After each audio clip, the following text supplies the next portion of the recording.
Welcome to the SpartanMag.com VCast. Jim Comparoni, Paul Konyndyk outside the Scandalarius Football Center, Perlis Plaza football on a morning in March. These days, Michigan State, they practice in the morning. It was like that all fall. It's that way in the spring, too. Morning practice, a new thing for us as we cover Michigan State. We were not allowed to go in and watch today. We saw some practice last week. We expect to be able to watch a little practice again next week. Today, practice was closed. We did get to talk with some members of the Michigan State football organization today. Offensive coordinator Jay Johnson, new defensive line coach Marco Coleman, and also a few players, Jeff Piotrowski, wide receiver Trey Mosley, cornerback Amir Speed, the transfer from Georgia. So an interesting smattering of information today. We were not able to see things firsthand, but able to get a little information among them. You know, Amir Speed continues to be someone that coaches and players are impressed with, and today we got to speak with him a little bit. Engaging young man at 6'3", the new corner transfer from Georgia, Paul. Yeah, you know, like last year when Ronald Williams came in, he's a big dude compared to a lot of corners that you see. But you see Amir Speed, and if you see him walking around campus or whatever, you wouldn't think that he's a corner. You'd think that maybe outside linebacker, maybe safety. I mean, a big guy. He's rangy. You can see how long his arms are, and it was interesting to hear, get to hear him for the first time. He is engaging. He's a colorful guy. Also a guy that you can kind of tell cares and has been accepted by his teammates. But also hearing what Trey Mosley had to say about how nice it is to go up against a guy with length that can cover and has speed. That's something you don't see every day. And I think it will help Michigan State out when they play the odd team that has a long corner. You don't see that very often. But, it's another tool for both sides. I mean, Michigan State obviously needs cornerback help, needs defensive back help, but for a receiver to see that and go up against it, the old iron sharpens iron cliche, and Amir Speed's he's getting better by going up against guys like, Jaden Reed and other guys. Other receivers are getting better by going up against that kind of length. And for people that aren't familiar with Amir Speed, big-time corner coming out of Florida. He visited Michigan State back when Harlan Barnett was here as defensive coordinator and ended up choosing Georgia when Mel Tucker was defensive coordinator at Georgia. Mel Tucker was his primary recruiter. So when he entered the portal, Mel Tucker and Harlan Barnett, they were a natural fit for him. He didn't take much time. He didn't have much time to go around and visit other schools, and he said he wasn't interested in visiting other schools. He thought Michigan State would be a good fit for him, and he's happy to be here. He had an interesting story about his recruitment. He said when Mel Tucker was recruiting him at Georgia, back then, Amir was in Florida, right? He was from the Jacksonville area, I think. Amir said that Amir had a job at a go-kart track and said that Mel Tucker on one of his, if I heard it right, he said Mel Tucker was visiting him and he showed up at his place of work and rented a go-kart and got out of the track. Yeah, he went there with his dad and they were doing racing go-karts, and the manager was nice enough to, let them have some time together. But the other thing that he said was, and that was a great story, but the other thing he said is that, when it came down to making choices, it was Michigan State because of Barnett and, in Georgia with Mel Tucker. So he felt comfortable with both those guys. He didn't want to mess around. He wants to, he knows what he wants to do. He came here for a purpose. He wants to get to the NFL, and he wants to put him in the best position to do so. The other thing I thought was notable that he said is he was talking about the level of attention to detail during spring football and what they're going on with technique and fundamentals and whatnot. And I thought that stood out. He feels like Tucker and Barnett are both really, well, we've known this for years with Barnett, but that good technique guys. And he likes having Tucker as his position coach, demanding, and he feels like he's getting better. But, the fact that he said that Michigan State was really good with attention to detail, that kind of stood out to me. Yeah, he said there's not much difference really between Mel Tucker and Kirby Smart. Also, Amir Speed comes to Michigan State having won a national championship at Georgia, so the question was how close is Michigan State to doing that? And of course he's going to say, we're close because that's what a competitor would say. But he's also working on it. It sounds like he's not shy about getting his new teammates to think that way. Now, whether or not they can aspire to that at this point, it's doubtful.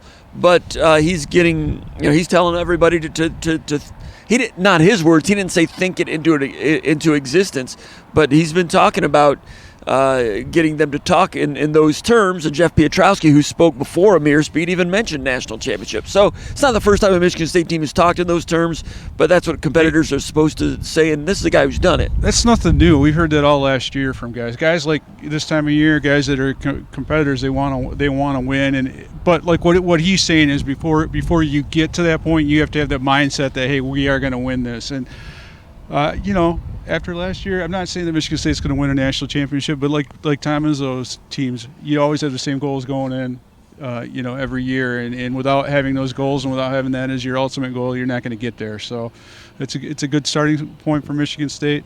There's a lot of interesting things today. I thought it was kind of interesting with Piotrowski. We've known that he has the seeds of being a leader.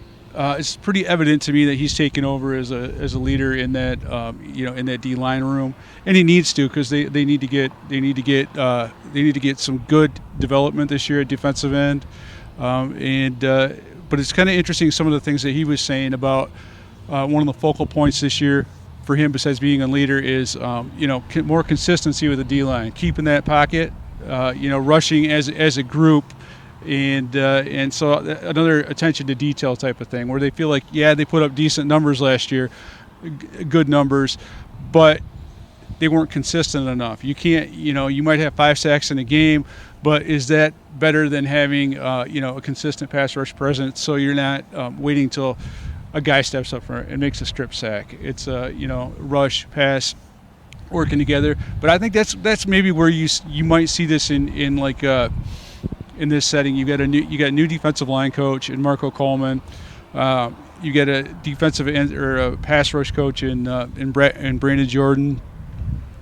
There's going to be a lot more attention to detail, and I'm curious to see how that rush and pass works together. But I'm also curious to see if the consistency they lacked at times last year is better this year. Yeah, it's interesting, like you said, that they did have good pass rush numbers in terms of sacks. I think number 2 in the Big Ten, but both of them said, that we're not interested in those numbers. It's, affecting the quarterback on a down in, down out basis, which they don't feel like they did that well enough last year. So these are guys not resting on those stats at all. That's encouraging in some ways. What's discouraging is some of the people responsible for those.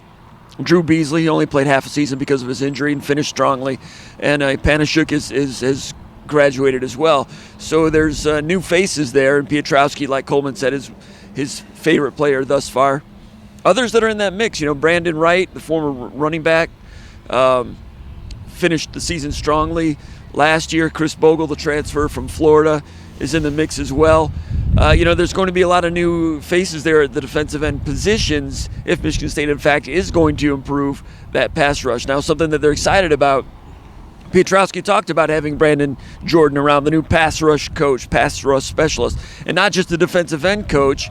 Mel Tucker said last week that he will also be involved. Anyone who's going to rush the passer, whether it's an outside linebacker or a corner or a safety, they're teaching pass rush skills.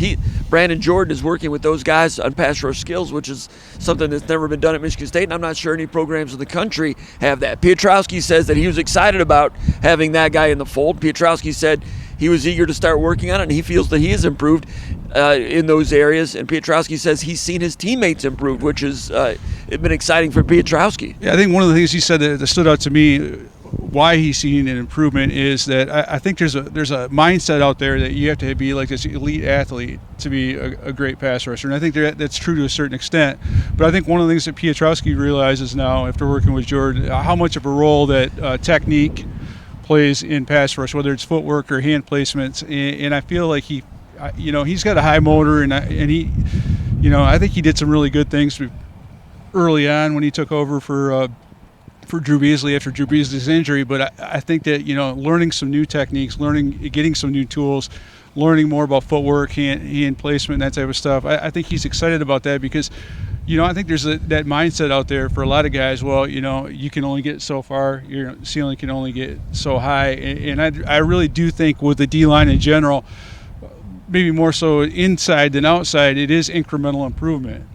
You look at Drew Beasley. He became a heck of a player over his time at Michigan State, and it didn't start out that way. Obviously, he was a walk-on. So some guys are like, Panashuk was there and he played from the very beginning. Now he got better over time, there's no doubt about that. But sometimes with the D-linemen, and most of the time, it's incremental progress. And if you can get some new tools, just get little tiny things that help you a little bit better, that can make a big difference. Now the question for Piotrowski is, can he bring those other guys along?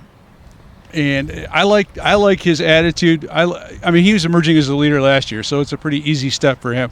But the fact that he's not afraid to tell guys what they need to hear, and I think he works hard enough where they understand that he's not trying to be mean to them, but he's trying to bring them along, and he cares about them. And I think that's a big deal moving forward. Marco Coleman's pass rush philosophy is kind of interesting, and he's talking about getting the best guys out there to pass rush. We just need, and you see that a lot of times in the NFL, like personnel groupings, getting pressure through, not necessarily having like a great 4 guys, front 4 pass rush, and you need that. You need 4-man pressure, but how can we maximize the talent that we have to get the most production? And I thought at times Michigan State was able to develop that last year. You mentioned Brandon Wright. I think Avery Dunn is another guy that maybe has some potential. But then there might be some linebackers out there. Is there a guy out there like a Denikos Allen was? Is there a guy that's going to benefit from that Brandon Jordan, the extra emphasis on pass rush?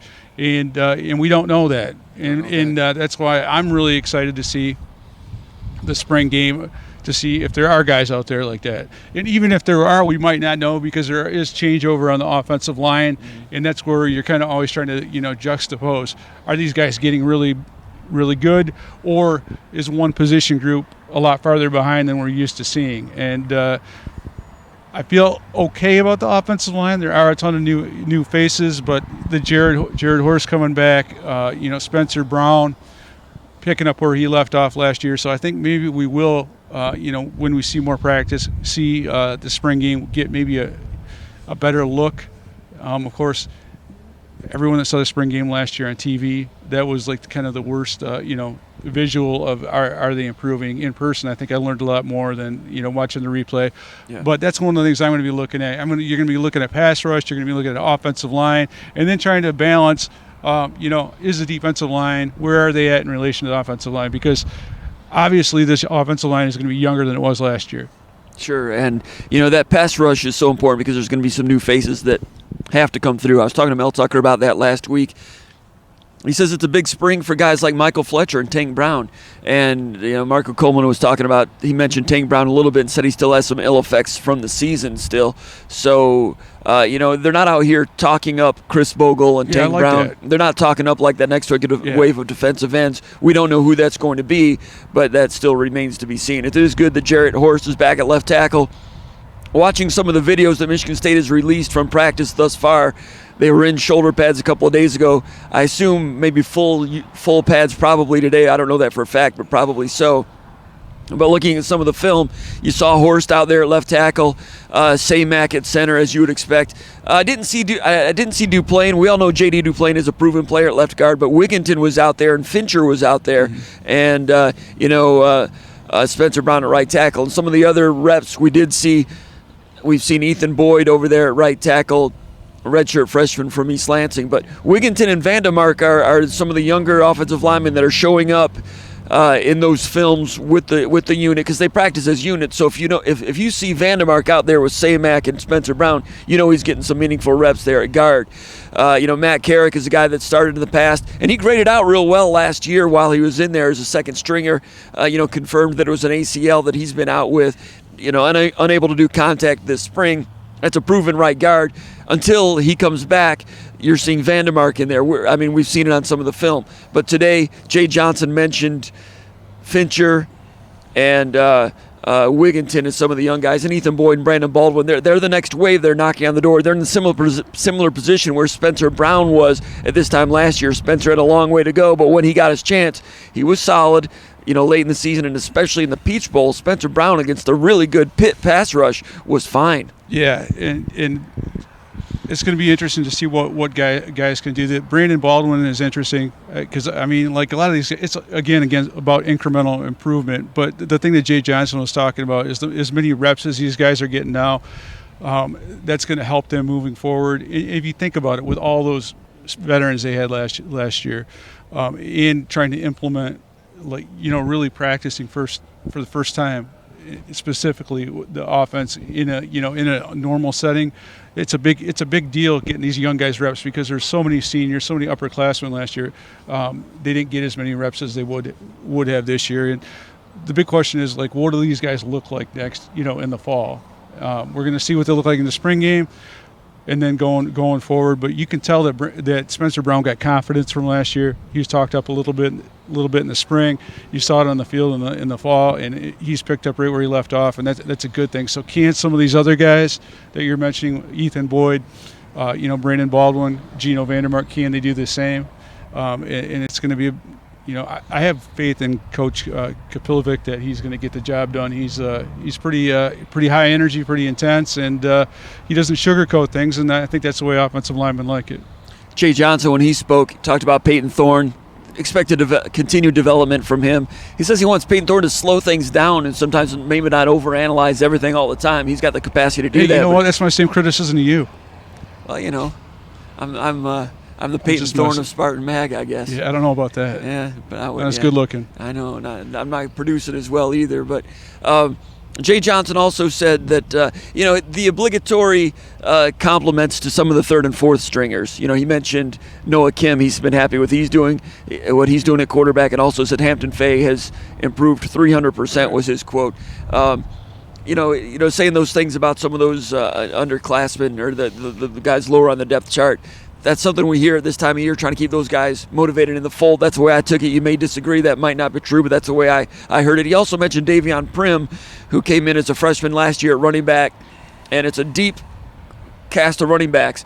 Jay Johnson said the competition level is really high, as you'd expect. Elijah Collins, a guy who's rushed for over 900 yards in the past a couple of years ago. Jordan Simmons started in the Peach Bowl. He started in the past, leading rusher 2 years ago. You got Broussard coming in and transfer from Colorado, who's not here yet. Berger is here, the running back transfer from Wisconsin. And then so he mentioned Davion Prim as someone who he's been impressed with this spring. So he's thrown a carrot out to Davion Prim, so he's getting a little pat on the back. But that running back room, competition is fierce. Yeah, and that's not the first time we've heard Davion Prim's name. Last year on a couple different occasions with another deep running back room, they mentioned Davion Prim. It kind of took me by surprise.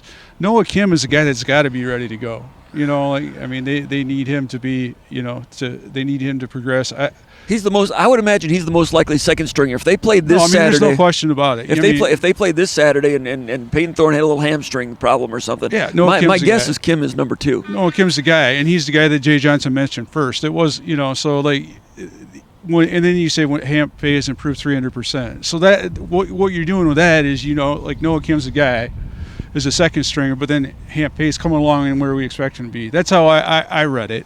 And, I don't know if I put too much in the 300% thing. I just, Noah Kim, from what we've seen, and I know he's bigger and stronger this year a little bit, so as you should be when you're in the weight room. But that's the big deal with quarterback. We could talk about what Peyton Thorne can do, and he's probably, there's going to be times that he's going to need to not be as run heavy, and he's going to have to take the game over, and we've seen that he can do that, and he's got a good complement of receivers, and he's going to have a bigger leadership role. At the same time, when you're looking at health of the program, where are you going to get in trouble? Well, your backup quarterback's a big deal. Last year, Peyton Thorne played a lot of snaps, and they didn't have to go to Russo, with the exception of a couple snaps in games that were out of reach. And that's when they knew they had a good backup. Right. But this year, and I think Noah Kim pushed Russo a little bit last year. Right. So that's what I've heard, and that's what I believe, and everything. And he throws a good ball, a good catchable ball, and I've never heard a receiver say anything bad about him. So those are all good things. The fact that he's stuck with it, been in the program for a while. I think Michigan State is in a pretty decent place with his backup situation, but you never know. You just need him to get better and better and better. With quarterbacks, again, you got to improve because you just never know when there's going to be a bunch of injuries. And these coaches want those guys to hang around. That's why he's keeping the Hampton Faye in the fold and so forth. Caden Hauser, mid-year enrollee, was in high school football just a few months ago. Just watching some of his videos, out here practicing with these guys, man, he's got a good, compact, quick release, and it comes out of there, and he's an impressive He's been well thrower. coached. Yeah, he's got a lot of talent. He's got a lot to learn. Everybody knows that. But he's a nice one to have in that talent pool moving forward. Anything else, Paul? No, I'm just saying with Caden Hauser, he was talking about, he's coming along, everything you'd expect, a quarterback's coach to say about a freshman. And Jay Johnson's not going to, he doesn't pump guys up too much. But you don't want to say too much about your freshman. Sure. When you've got to worry about recruiting your roster. It's understandable. He's been impressive so far, though. I think everyone would agree with that. It's good to have him, to cover him and check him out as he progresses. So, for Paul Konyndyk, my name is Jim Comparoni. Been watching the VCast from East Lansing, Michigan, SpartanMag.com.